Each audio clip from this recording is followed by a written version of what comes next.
ಆದ ಭೀಮಾ ನಾಯಕ್, ಶಶಿಕಾಂತ್, ವೀರೇಶ್ ಒಂದು ತುಂಬ ಗಂಭೀರವಾಗಿರುವಂಥ ಪ್ರಕರಣ. 2009ರಲ್ಲಿ ಬೀಟ್ನಲ್ಲಿ ಗಸ್ತಿನಲ್ಲಿರುವ ಸಿಬ್ಬಂದಿಗೆ ಹಲ್ಲೆ ಮಾಡಿ ಕೊಲೆ ಮಾಡಿದ್ದಾರೆ ನಮ್ಮ ಪೊಲೀಸ್ ಸಿಬ್ಬಂದಿ. ಅದರಲ್ಲಿ ಮೃತನಾದ ಸಿಬ್ಬಂದಿ ಹೆಸರು ಅಶ್ವಿನ್ ಕುಮಾರ್.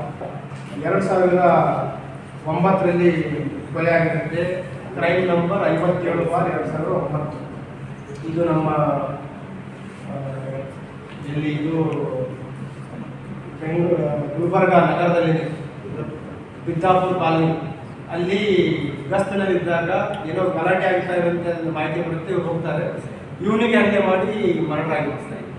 ಅದರಲ್ಲಿ ತನಿಖೆ ಮಾಡಿ ನ್ಯಾಯಾಲಯದಲ್ಲಿ ವಿಚಾರಣೆ ಮುಗಿದು 2011ರಲ್ಲಿ ಅವನಿಗೆ ಲೈಫ್ ಸೆಂಟೆನ್ಸ್ ಆಗುತ್ತೆ, ಜೀವಾವಧಿ ಶಿಕ್ಷೆ ಮತ್ತು 50,000 ದಂಡ ಆಗಿದೆ. ಅವನು ಗುಲ್ಬರ್ಗ ಪ್ರಿಸನಲ್ಲಿ ಇರ್ತಾನೆ. ಅಲ್ಲಿ ಇತರೆ ಕೈದಿಗಳ ಜೊತೆ